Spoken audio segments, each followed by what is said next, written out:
The Greek programs were not among the best chapters in IMF history. I was critical of the way the Greek issue was being handled by the Troika, and including the IMF. One of the major problems of the programs that were proposed was that they put too much of a burden on Greece and not enough of a burden on Greece's creditors. So, for example, the first program in 2010 was presented as a bailout of Greece, but in reality it was more a bailout of the private creditors of Greece. Greece received enormous amounts of money, but this money was used basically to allow the exit of, for example, French banks, German banks that were paid at par without any contribution to the restructuring of the Greek economy. And I thought the programs that were proposed for Greece and approved for Greece were much too one-sided.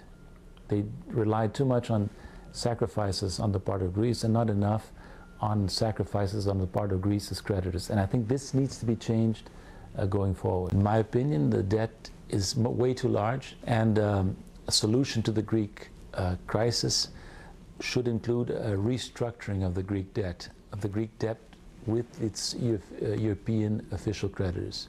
This view is perhaps not widely shared, not a consensus view, but I think if you look at the situation in Greece, it's difficult to see how Greece will extricate itself from this serious economic and social crisis without some debt restructuring. When I refer to debt restructuring, I'm thinking mainly of the largest part of the debt of Greece now, which is the large debt accumulated vis-à-vis its European partners. If I can give an opinion, I think the Greek government should respect the IMF's preferred creditor status.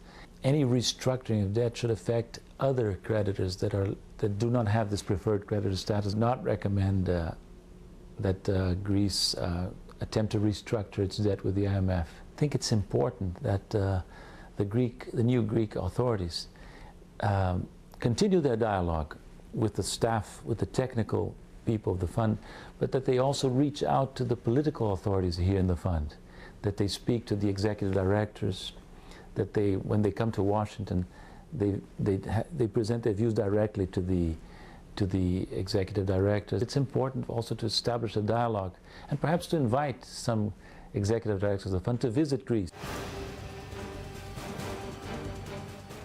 The Troika, or the institutions as they are now called, should respect the sovereignty of the Greek nation. The IMF, the European partners, cannot behave as though the elections did not happen.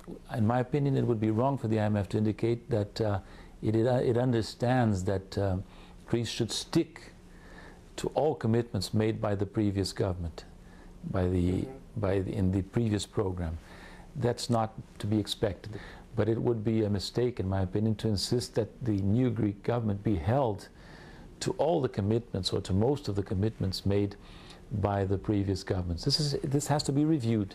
The IMF should consider the fact that the targets for the fiscal adjustment, the targets for the primary surplus of the Greek public sector need to be revised downwards and substantially.